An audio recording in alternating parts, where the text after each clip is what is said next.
We'd like to thank our sponsor for this episode, ViewRail. America's leading manufacturer of floating stairs and modern cable glass railings. They handle every part of the process, from design, engineering, manufacturing, delivery, all the way to installation. There is a 10-year structural and finish warranty on all products installed by ViewRail certified technician. Nearly all components are made in-house, giving you more control over style, material, finishes, budget, and timeline. All products are designed as a modular integrated system that are engineered for easy installation. It's like putting together an erector set. Thanks so much again, ViewRail, for sponsoring this episode. We want to say thank you to our sponsor, Benjamin Obdike, for sponsoring this episode of Passion for Craft. It's time to think differently about our roof construction. Vapor Dry SA is not your grandpappy's underlayment. It provides a fully sealed roof deck that is permeable, allowing trapped moisture to escape while it seals every fastener. Used in conjunction with Cedar Breather Roof Mat, allowing a fully ventilated space for cedar, metal, and cold roof applications. It can replace traditional adhered products in valleys and eaves to protect from ice damming. It's extremely durable and walkable, approved for all high temperature environments. Thanks so much again to Benjamin Obdike for sponsoring this episode. Check out the description for a build show sample kit. Welcome back to the Passion for Craft podcast. Today we have Steve O'Shaughnessy with us as my current North Bennet Street instructor. He's the department head of the Preservation Carpentry School at North Bennet Street and the first year instructor as well. Steve, have I missed anything in your resume or any good intro facts that we should like know? most of my students, I'm a third career person. Right. I began my life in a typical route towards business school. I have a degree in finance and economics, and I worked in corporate finance for my first career. Isn't that crazy? Yeah, and then I got off that train and started at North Bennet. Yeah. So how long were you in the finance world? For 12 years, post-college. 12 years? Yeah. Wow. I came to North Bennet at 35. And you were like doing the financial analyzing behind hotels and... Yeah, so I had two careers. One was all in finance. One was with Marriott, the Marriott hotel chain, with the big Copley Marriott, the biggest Marriott in Boston, doing the financial work there. And then I moved to a big German medical equipment company, Siemens Medical Systems. I was a regional sort of East Coast manager for the big division of medical equipment, CT, MRI, X-ray machines, big stuff. So I did that for a dozen years until I realized that I was offered a layoff package. They were going to move me for the third time. They were going to move me. And they said, and I just said, what? I was ready for whatever that was going to be. And it was layoff, and that afforded me to go to North Bennet. Wow. Yeah. Wow. That's very cool. Is that what made you actually want to go to North Bennet, or had you wanted to go to North Bennet before? You had? Yeah, because I was really working to support my hobbies. I wasn't that interested in what I was competent at. I really was driven by my hobbies, which was working in wood, self-taught woodworker, no formal training, and that was always frustrated me. And so when I found out North Bennet was around, I knew that's where I belonged. But it took until accepting a layoff package to be able to afford it. Two questions. Did you grow up woodworking and working with your hands and stuff like that? Always working with my hands. So growing up, I tinkered with old cars mostly. He had a similar start. Yeah, and then that moved to jukeboxes. So I started a small company restoring antique jukeboxes, because the woodworking fell in nicely with the wooden carcasses of these machines. And my skills weren't so good that I could work on machines that were modern. Really, my skills ended about 1955 in technology, but I really got into the mechanisms, wiring, doing the woodworking. I learned veneer repair, laying new veneers, spraying lacquer finishes. I created booths to do that at my home shop. And it was all just sort of learning before the internet, right? Learning as much as I could on my own. Yeah, I was going to say, how did you even begin that process of learning pre-internet? YouTube. Yeah, it was mostly looking up texts that existed, books that were written on the subject. With jukeboxes, there happened to be somebody who published a step-by-step mechanical restoration of a machine, and I followed that as my first machine. This like Wurlitzer jukebox? This was Seeburg. This particular was the first, but I did Wurlitzers as well as Rockola. So those are the three big ones in the U.S., and I've owned and restored many of them. The second question was, did you want to go into the furniture making program Or was preservation always the right one? Well, I only knew of North Bennet from the furniture program. Oh, okay. Right, because for real? early on, that was the biggest highlighted program at North Bennet. Yeah. When you heard of North Bennet, you heard of the furniture program. So I thought, well, that's how I got myself in the door. But when I learned there were these other programs, and I saw that there was preservation, I realized, being that I was already 35, being that something became important to me as a 35-year-old, which was a steady income. Mm-hmm. And I didn't think this romantic idea of making furniture in a cabin up in Maine sounded great, but I needed to be able to support myself. So the idea of preservation hit a lot more marks for me. I really loved early architecture. I also wanted to become a woodworker and also wanted to be able to carve out a career where I could support myself. So I went that direction, went with preservation. That's interesting. And how was your experience at North Bennet? Like it was life-changing. Yeah. It was superb. You met the man himself. Oh, yeah. The man who created the program, Robert Adam. My experience with him was awesome from day one.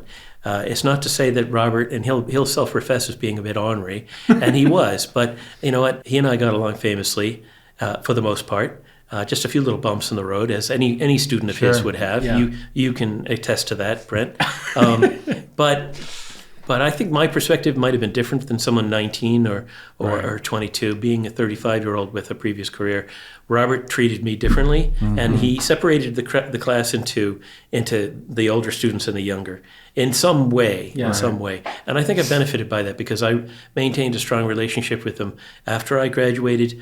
When I went to Historic New England and worked on staff there, and I worked with him to develop an on-the-job training program where 4 students at a time in the second year would come to work with me. And they would work with me for 2 weeks and then cycle back to their class again.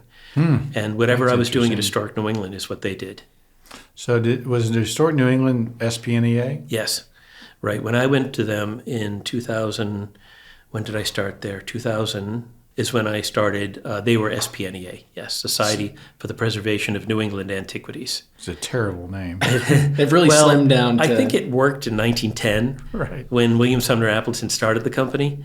And they were really appealing to the blue bloods of Boston who were contributing big money to save these early homes. It worked for a time. The organization knew that they needed to appeal to the average person, but particularly to families, and they rebranded themselves. It's interesting because I remember the guys going to work for SPNA and thinking that would be a really great education, but not having the time for it and not having the, I had 2 remodel jobs in Fort Worth that I was able to pick up, and I just seen that was more practical. But I think I remember looking fondly at that. I mean, so question is, what was it like working for, it's a museum, and you were, basically a conservator for them. Is that true? Yes. They did have a conservation department, and they were working mostly with collections. So they worked with china and glass and fabric and furniture. So they had a proper collections or conservation department. But Preservation Carpentry were in the property care division, and property care consisted of landscaping and preservation carpenters. And I was in a team of 3. There was a supervisor and then the 2 of us. And the supervisor just retired this summer after somewhere around 35 years or so. My learning curve continued quite a bit after North Bennet at Historic New England. And that was great because they had... What kind of stuff were you doing? Yeah, I was going to say, we've seen, just as a class, we've gotten a benefit from a lot of the things that Steve had worked on and been a part of, and now just even seeing some of the crews that are there now, North Bennet students that are there. Grads, former students of mine are now over there. It's awesome. It's been awesome. So it's a great place. I think I'd probably still be there, really, to be honest. Coming up on my 20th year of teaching, I think I would still be there had Robert not asked me to come teach with him. Oh, interesting. I honestly think so, because it's not that they paid very well. Museums are notorious for that, right? Yeah. They don't pay very well, but the benefits are very good. And it's a small enough organization, you really felt like you were in a part of a family. They respected everyone, and they were willing to work with you. So my shop with them, Jackson's seen the shop over at the Lyman Estate in Waltham, where I had my little corner and my bench. They allowed me to work in there on weekends on my own projects. So I augmented my income with side work. That's the only way I could really do it. So it was working as an independent contractor while working for the museum that worked for me, that blending, and they supported me in doing that. That's interesting. I got to say that I feel like you're being very humble in some of these things too, because at the Lyman Estate, Steve kind of uncovered a bit of history at the estate itself in finding these old greenhouses. And I guess they were known, they were there. Yeah, there's a manager at the greenhouse in the Lyman Estate in Waltham. Her name is Lynn Ackerman. And she's become a very good old friend of mine now because I took an interest in old greenhouses. I wanted to know about the structures that were there. The ones standing and used and continually heated for well over 100 years now.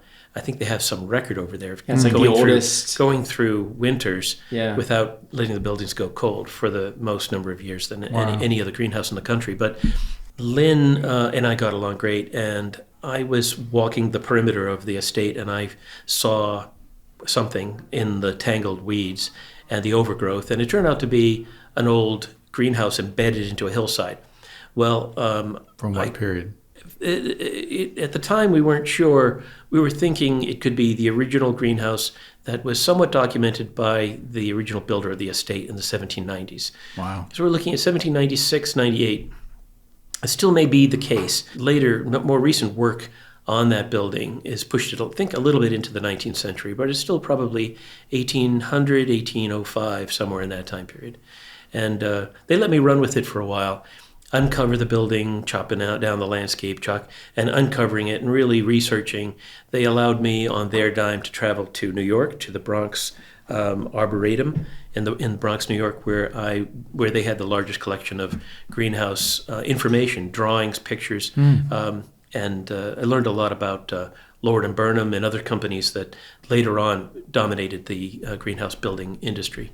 This predates anything from Lord & Burnham, and it was more of a primitive dugout in the side of a hillside, which they knew faced south directly, and was stone and brick with timbered roof and large sash that were movable to allow them to keep things warm. Now, the greenhouse wasn't intended to keep things growing year-round, but it was more of a large forcing frame to allow the kitchen garden to start early. So they might start seedlings in this space in March, April, and ward off frost from killing them, and then they move them out of this space into the hillside in what they call the kitchen garden. That's interesting. Yeah. It was an interesting project. They let me do the research, and that research at the time turned into an amazing series of complete coincidences that I was sharing with my students, which is Lynn and I in the greenhouse just talking about our project and eavesdropping on a real estate agent who was talking about and mentioning a name, and the name we recognized, and we started a conversation. Turns out the widow of a longtime caretaker of the estate from the 1950s, 60s, early 70s time period has passed away. The house was going up for sale, and this was his home. And so we were interested in going over to see the home of the caretaker, which we lost track of, we meaning as an organization. And while Lynn was buying or being gifted books for her library on plants and landscapes, I went wandering and I found a barn on the property. And I went into this barn and crawled up into a loft in the second level because it was a ladder, and the ladder just called to me. So when I put the hatch back and I saw what I recognized were greenhouse sash, a whole stack of them up there. So I asked what the future of the estate was, and they were about to sell it to the neighbor, which was a hotel that wanted to bulldoze everything and expand their parking lot. So they gifted us all of the contents of that barn, including all the sash. Well, when we brought the sash, which were about 8 feet long and about 4 feet wide, big sash. Big sash. Oh, they're huge. When we brought them back to the shop, we started looking at them and realized these look very early. And in our research, we found some early photographs of this greenhouse from the 19-teens or 20s, black and white images. And we were able to use the computers to zoom in and look at the sash, and we were convinced what we now have are sash that were on the building in the 19-teens or 20s. And very well may have been maybe the original sash or maybe second generation from the 19th century. We never completely figured that out, but We do know they probably predated around 1845. There are ways to determine that. So they could be first, they could be second generation, but they were early, and we're pretty convinced they were the set of sash that were on that greenhouse. Yeah, that's pretty cool. And they were going to be bulldozed and gone into the landfill. Can you imagine? So it was a great stroke of luck just to be eavesdropping on a conversation in the greenhouse. It was especially fun for our class, I think, because not only did we get to see this, hear the story from Steve, and we're picturing it because we're looking at them. They have since been restored. Those are in storage in the caretaker's house, right? So somewhere. What you're looking at is third generation sash, Right. which were built in the early 60s. That were now restored and back on the building. We got to install them. The second generation are still at the Lyman Estate in storage, the ones that we recovered from the landscaping. Well, you must have developed some relationships that Robert didn't have, because I don't think we went to the Lyman Estate or did much with. I know students went to work for SBNEA. I mean, it sounds like you developed some real relationships that have carried over, which is great. Yes, it's. I established there an internship program that allowed my first-year students to work there in the summertime between their first and second year. And it was a great experience because I would be their supervisor when I was on the SBNEA side, and now as their instructor, I'm feeding students that's great. To now students of mine that have taken my place. So it's been a tight relationship for at least the last 20 years or so, 25 years or so. So what do you 1,000 questions. So you were SBNEA, and then Robert says, "Hey, come help me out." Right. And now you've been here how long? This is my 20th year of teaching. Is it really? Yeah. That's crazy. Yeah. And you've been department head for 15 about of those? 15. Yeah. Since Robert left. Right. Yeah. What a great transition. Yeah, it was. It worked out. It really is a healthy. I'll tell you another great story. So I applied to Historic New England by badgering the head of the property care department by every couple of weeks walking into the barn, going up and banging on his door and saying, "I'm back," and insisting he is going to hire me. And eventually he gave in and hired me. But as soon as he pulled the trigger and hired me, I got a phone call. That the same day, I got a phone call from a classmate of mine. He's still a friend today. We're not super tight, but anyway, he was hired based on his previous career before North Bennet, which was a painting conservator. And he also had now the skills on repairing timber frame. He had a lot of skills that were just right to go into a team restoring a building called Yin Yu Tang. And Yin Yu Tang is the only restored Chinese house that is now in sale and part of Peabody Essex Museum. Some 20-some-odd years ago, I need to see that. a wealthy benefactor had spent a lot of years negotiating and working with a team in China to find a house that could be imported into the U.S., taken apart and brought here in conjunction with Peabody Essex Museum in Salem. They were behind their target time, and they needed more bodies. So I get the call from a classmate saying, "We need you in our team. You need to come on Monday." And I had just accepted a job. So I asked my new supervisor, the man I've been badgering for weeks and weeks, to give me the job, and I just laid it out for him. And he said, "You know what? You go and you come back to me, and I'm holding your job till you come back." Yeah. How long were you doing that for? 6 months. Wow. So he you held the go job for to 6 months China? open for me. So did you go to China to take it apart? No. All my work was in a nondescript, undocumented warehouse in Melrose, north of Boston. This was a quiet sort of on the QT project going on. This was not, the general public didn't really know about this. But all the parts and pieces that were taken apart in China, this is 200 miles inland from the southern China coast, a little village nestled in the mountains. And this was a very upscale home, two-story home. Would have been a wealthy merchant that sold in the China trade. And don't you know, it makes perfect sense, the Peabody Essex, that is, its origins are in the Salem was a big shipping town. It's a shipping Yeah. town connected through the China trade. Yeah. So this is where the Essex Museum, the origins of it, called the Essex Museum in the 1790s, is collecting objects that are coming from sea captains and sailors that are going to that part of the world and bringing them back. Well, they've made that loop perfect, because the folks, the man who built and owned this home was on the other side of that equation. No way. Yeah, really, really cool.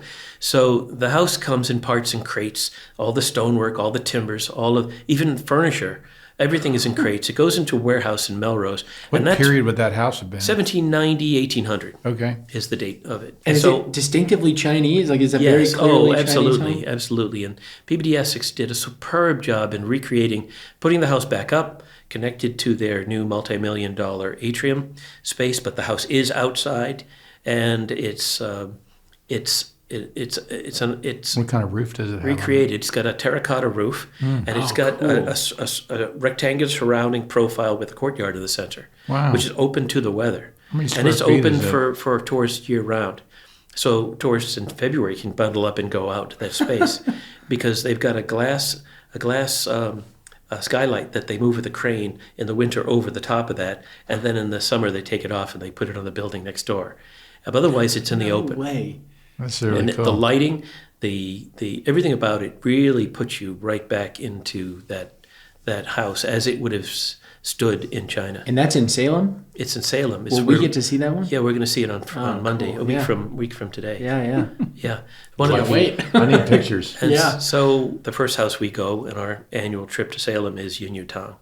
And then we proceed into other houses in the collection of Peabody Essex. Maybe I should come up for that. You're welcome to. walking Yeah. tour. It's a pretty amazing thing. We go into Samuel McIntyre's house. Yeah. One Samuel McIntyre building. We called the Gardner Pingree, which the docents from PBD Essex consider his finest work. Although I think one would argue that Oak Hill, which no longer exists, Right. and the rooms of which are at the Museum of Fine Art, that may be, in fact, McIntyre's best work. Yeah. But Is that this where is his a tea close garden? second anyway. Is that where the tea garden house is? That is, yes. Yeah, okay. So we walk past the tea garden building, it's sort of a pergola, Yeah. and then we go into houses that are first period, Georgian, Federal. We end our day at a historic New England site, right? These are two somewhat competing buildings, organizations that have buildings of their own right. Historic New England doesn't have a proper museum like PBD Essex. They have house museums all over New England, 38 sites and hundreds of buildings. Yeah. PBD Essex has their main museum, and then they have some buildings throughout Salem. We'll go into 5 of them Wow, that's going to be cool. in one day.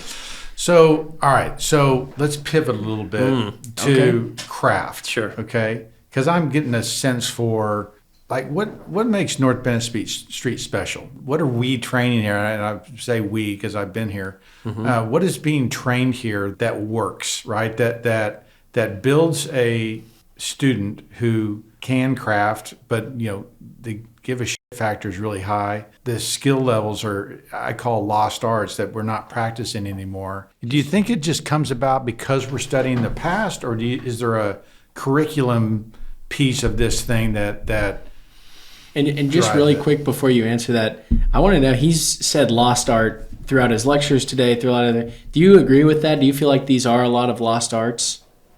Just as you're in New England, you're in an area where you're working with it day in, day out. We are in Texas. Well, Right. I think that the geography has a big impact there. Yeah, I agree. I have students who come to the program from places like Ohio and the Midwest, where it's a desert of historic architecture and an appreciation for it. There are pockets, no doubt. Every state has pockets where there are small groups holding that torch and have historic districts, no doubt. But as a widespread consciousness of the importance of it, as a region, New England has that probably over any other parts of the country. Yeah. And most of the graduates that I teach, or ones that predate my time, are right here in New England still. Still, the majority of students start here and stay here, but others are coming from other distances. I've had students also from overseas, from England, Switzerland, and other countries too.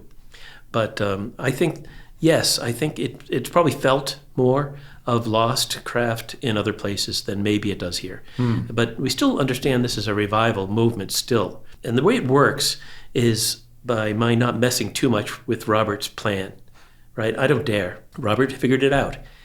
He figured out that it's got to be a progressive skill building, and that's the Sloyd part of it, right? The Sloyd system, the Scandinavian method of learning with your mind and your hands, and alternately going back and forth. It's where I'm teaching them by going on these field trips and and beating into them terms and being able to identify styles of architecture just by standing at the sidewalk. I want to get them to the point where they are essentially amateur architectural historians, right? Because that's worked for me. Yeah, because I'm an independent contractor as well, and it's easy when I initially meet with a client. I can win them over and get them to love me because I already know more about their house and I haven't even walked inside 100%. yet. I'm the same way. So y'all have both independently said these things to me. Just you through the class. You told a story the other day how you sold a client on keeping their home. Yes. By saying, "Well, look at this detail. Look at it. Right. Look at how this is done." You do the exact same you thing. Teach them. Teach your client. And they love it. That's right. And no one else understands their house the That's way right. we see it now. Yeah, and Robert started that. Your experience is probably similar to mine, where his excitement on the topic gets you excited, and his Dennis and Robert's pointing out things that you can't see initially. You can't, and I'll tell you the one who's a genius at this, Michael Burry, my coworker. Oh, really? Interesting. Michael has a way with X-ray vision to see things that no one else can see. Interesting. It is really amazing. Yeah. A wall is opened up and he can see. He's asking you to look, and even after all these years, he still can get me. He'll see a fence picket that's been reused in some way in a wall, and he spotted it immediately, and it took me forever. 30 minutes later. But anyway, Robert could do that. Dennis could do that. I can to some extent after all these years. But what I'm not messing with is a little bit of that, right? The history, the terms, the excitement about early houses and handmade houses, particularly. Before that 1830-40 time period, particularly we focus on that in the program. But the skill part of it is progressive, right? What I began with Jackson and his classmates is, this is wood, wood identification, tree identification, but also then starting with taking a board that I'm giving them in the rough and flattening it, and then maybe gauging with a gauge and flattening the other side. Now, creating parallel surfaces, essentially with hands doing what machines in the other room can do. Exactly. Right? Let's pretend those aren't even there. I'm going to start you with some skills that you'll use forever in some way. In some way, you'll call upon these skills, even though you probably will equip yourself with some machinery along the way. We don't deny the use of the machine shop. Certainly, which we got to today. We progress into it. But to start with hand tools and start with measuring tools, engaging tools, it has to be there. You have to have those fundamental skills in your hands in order to really become the craftsman you aspire to. So I always explain to people that it was 70% hands-on, 30% theory. Do you think it's 50-50? Do you think it's 80-20? What would you say? I think if you're rooted in the skills, whether it be hand skills or machining skills, milling skills, because that's its own set of skills. Yeah. I'm called upon at times to come in and just mill, and it's strange, and I don't really like that part of the skills I've developed, but I do it well. So I can produce between machine work and hand work finished products that are dead on, right? I attest part of that to my ability to read a knife's edge, read and get things to the tolerance of a knife's edge, nothing that you can even measure. But it is subtle little skills that started with Robert and Dennis and then continued with my supervisor at Historic New England and then just continued to hone them on my own. And so I think with this background, I've been able to do two things. One, read the temperament of my class and know when to transition, know when the tolerance for them sitting at their bench hammering away with something is done, and we need to get up and do something more active. I can do that now. Yeah. I know when some students are really eating up and can't get enough of the history part of it and the field trips and the knowledge part of it, the background, the history, but on others that it's not that important. I want to get my hands dirty. I want to get involved in it, and I'm going to get a blending of those people every year. Yeah. I'd say you've been riding the balance awesomely this year. Just with our class, I feel like just seeing how everyone. I mean, knowing our class. Knowing there's a bunch of timber frame wannabes, there's a bunch of trim work. It's every year very we're going to interesting. get a group. You probably experienced that. I certainly did. That as much as the school aspires to get really students who are similar to one another in their capabilities, and also maybe in their some type of background that's adaptable. Robert Adam could see that my restoration of jukeboxes somehow was adapting to something that was broken, missing parts, and looked ugly and was filled with cobwebs, to getting it back working again. He could see how I could adapt that to the restoration of homes. I was hoping that would be the case, and it did turn out to be the case. And I can see that in my students. We'll have students of great ability initially, others that are really starting bare bones basic. This is a square, this is a tape measure, this is one end of a tape, this is the other. And others who have been, I've had students who've worked for 10 years framing houses in Ohio. And realize that's all I can do. I'm just using a pneumatic nailer all day long, right. And I'm not a craftsman. And that's what I want to do. And have come to North Bennet for 2 years, then gone back and started their own business, where now they feel that they're on the path to being something more than they were. Yeah, I think that's one of the challenges is that in the trades today, you can get stuck in as a framer or as a trim carpenter or as a and get pigeonholed, and really not, because of our assembled nature of houses. You can really, not be that great a craftsman, although you could put a stair together all day long. I remember taking we took a stair to a job, and it was a kind of a French European stair, and we showed up with these parts, and the guy looked at me like, "What do you want me to do with these?" And it was a closed tread stair riser thing that he had never done before. His name was Mercedes. Anyway, by the end of it, he wanted more. Right? At the end of it, he was just like, "Do you have more stairs like this? This is unbelievable." So excited to have kind of broken out of the box and kind of seen that, oh my gosh, there's way more out here for me. It was exciting. It was Absolutely. fun. And you can get pigeonholed today. I was interested in you talking about Levittown, how there were guys, blue paint bucket, red paint bucket, framers, like assemblers, just going in there doing their thing. I was thinking about today, I feel like there are a lot of guys who do that. It's very rare to have the full scope of a building. I think that's where my bias comes, where I can get pretty animated about the death of craft and things like that.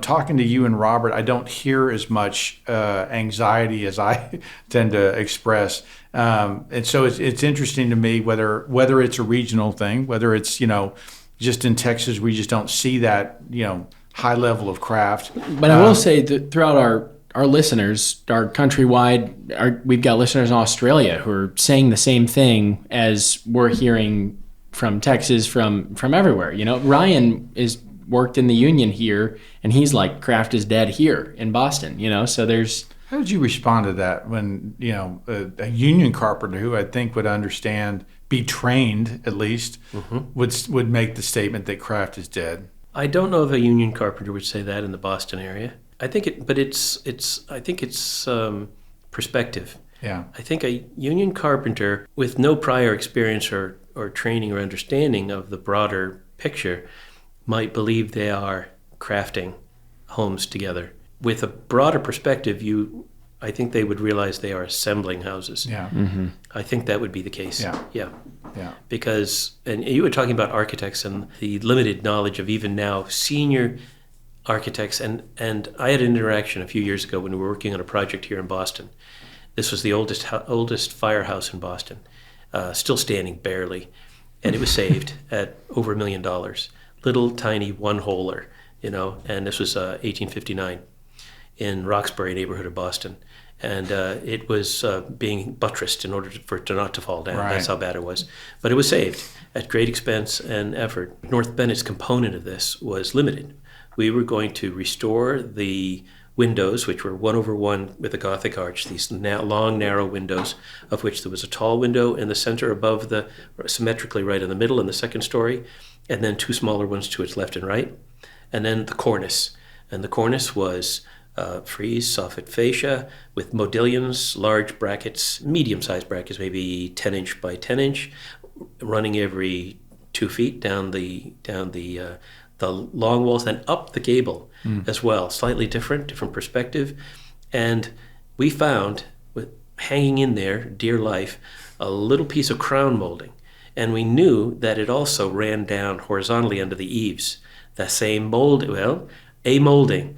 And we knew from early photographs and from reconstructing the bits and pieces that it was a raking crown. Mm-hmm. And so I proposed that these are the parts of the project we would take on. What I got back from the architect was a drawing where he eliminated that because he didn't understand it. Yeah. He didn't understand that there was a crown mold that can come up and be sprung horizontally and then climb the rake and come to a miter. Because he couldn't draw it, because he never taught it, because he never experienced it, he eliminated it. And I told him, we're walking off the job. We're going to move. We have other projects. We're leaving. And so he included it back. He let us include that raking molding, and it became part of a way to teach students how to do it.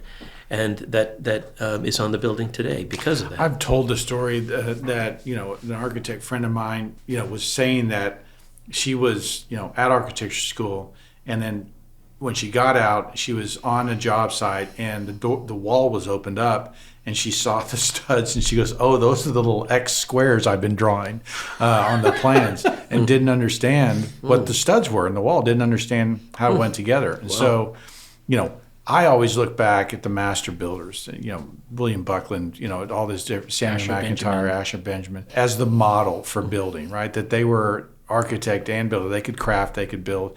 And I think architects need to be going towards the building side, and builders need to be going towards the architect side.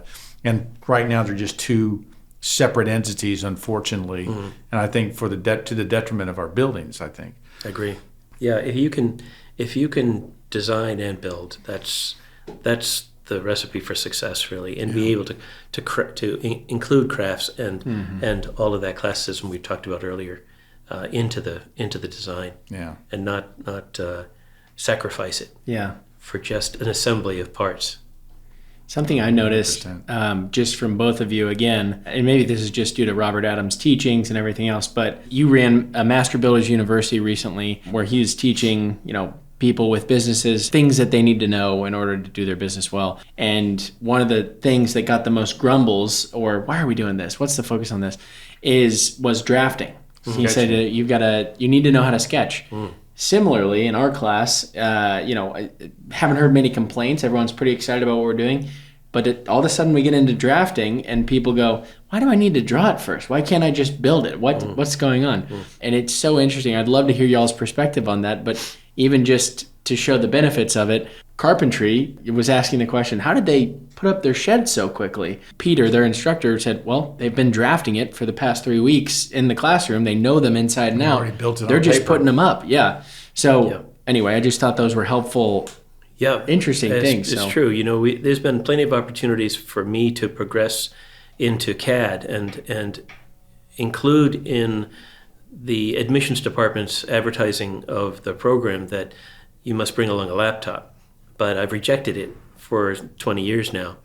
I'm trying to maintain the hand drawing because I agree that I still do it myself, and I think it's that tactile connection between drafting and building that is still very important. I think it's so important because just imagine yourself out on a job site and someone says, well, how do you want that put together? And if you have to pull your laptop up and try to draw it, you should be able to have built that in your head, be able to transfer it to your hand to say, this is the section of that, this is the, the elevation, this is the plan. And you should be able to build it like that. And I don't think you can do that with CAD. I think I'm glad you doing that. I think it's important. And I think having the skills to do CAD are a good thing. There's nothing wrong with that part of it, but I wouldn't exclude the drafting on the way up. These fundamental lessons I've had Jackson and his classmates draw this first simple project, which is simply a box that contains and protects their oil stone, one of their stones for sharpening. That was probably a lesson when you were a student. It was when I was. I'm still doing it. It's viewed from the top, from the side, and the end. Right. And that 3 perspectives drawn on one sheet in front of you really does lend itself to understanding and crafting it, getting the stock and moving the stock through the process and knowing what it's supposed to look like from multiple views. We're designing a house for a lady in Missouri right now, and my initial sketches were, elevation and the plan view and sections. Yeah, and That's it was what Dennis taught us, right? right. When we were doing drawing, and it's just exactly. Anyway, I'm still doing it. That's and right. So it's I still remember him talking about line weight. I still remember him talking about lettering. That's right. And so it's they're good stuff. It's good That's stuff. right. All things we're learning still. Yeah. So. Just this morning, we had a block of time, so we're furthering our effort that they're working on by fleshing out door jambs, casings, the oak. I brought in some white oak to be used, quarter-sawn white oak for the thresholds of the doors. And by looking at it from different perspectives, section views, and placing everything in its proper place, really things I think the feedback has always been that it's most definitely the way. It's the path to success. Yeah. To just wing it and to spend your time. Certainly the materials could fail as well. Right. But you're spending a lot of your time, and that's more valuable than anything, to move something down a road only to fail. The recipe for success is the early planning, the drawing, and the understanding of how things relate to each other. Yeah. It was always struck me when they were talking about the furniture program that they spent most of the first 6 months in the drafting room. And originally I was like, well, really? That would drive me nuts. But after you do what you're describing and you build it on paper, your mind does get around and you can start to see it three-dimensionally. Yeah, and it's just right. Well, even our sheds, they really came to life whenever we started putting things together, and our whole group knew which person had which drawing and knew, all right, Jackson, you had this one. Alex, you had this one. Explain this to us. Let's walk. And we sat down, we'd explain it. All right, let's go build it. And then we'd go and execute. And it was really fun to come together. And I get a kick out of when they start using the proper terms they've never even heard before. Right. And now they're flowing, they're starting to talk about band joists and end joists and knowing what a pitch of a roof is. Right. It all starts to... Pitch was so confusing until we started doing it. And then it was like, oh, it's just a triangle over and over again. Yeah. Just sort it out. Using the step-off method with the stair buttons on the squares. Right. Yeah. Of course, we still had the answers. Yeah. We have the tables on a square. We also have the third way, which is this little Riker's full-length framer, which you look up the pitch and you find out what your total span is, and you've got the answer of what the length of your rafter needs to be. But I wanted them to see how a craftsman who wasn't comfortable with numbers could do it more intuitively. How they could step off and land at the same results, and how it may have been done by people without deep education but good practical skills that had the tools in front of them. Well, and it was crazy as we were building our templates with the step-off method. With every step, we're like, this is another fifth of degree of separation from accuracy. How is this going to come together?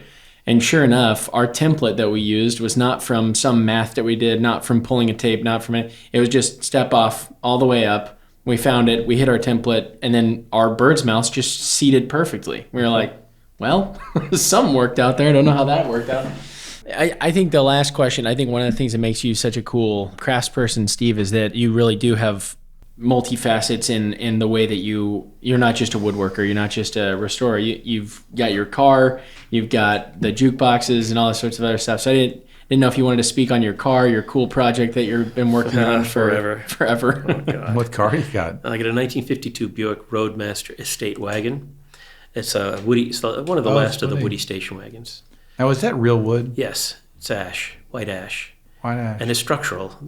The D-pillar all the way in the back is this big, heavy piece of ash that's holding up the steel roof. So the next year for Buick, the last of the holdouts of real wooden cars, 1953 was the last of them. And in 52, they only made 359. Cross-referencing the clubs I belong to, Buick and Woody, we found about 7. So there are probably maybe as many as a dozen of these things that are still out there. That's cool. It's pretty rare. And so I've been working on and off, sometimes mothballing that project for years, only to bring it out again. And I have this summer started back into it again. Nice. Yeah. How 80% done? 10% done? I'd say 80 is a good number. Yeah. I've got to finish some more woodwork and then get it painted. It's ready for paint. all the drivetrain's done, engine, everything else is done. Got to get a paint job, and I've got to get the upholstery done. Got all the chrome plating done. That's a big ticket. That is a big ticket. But yeah, so that's been a project. And also, I was late in the game in owning my own home. I only bought my first home at the age of 52. And so I've been working on that for 10 years. Is it historic? No, it's a colonial revival. Yeah. Okay. It's a 1961 full cape, center chimney cape, Oh, with a lot of interesting. great features in it that look oldie-timey, but Right. are not. They're 1961. But I built an addition as large as the house onto it for my baby, for my project.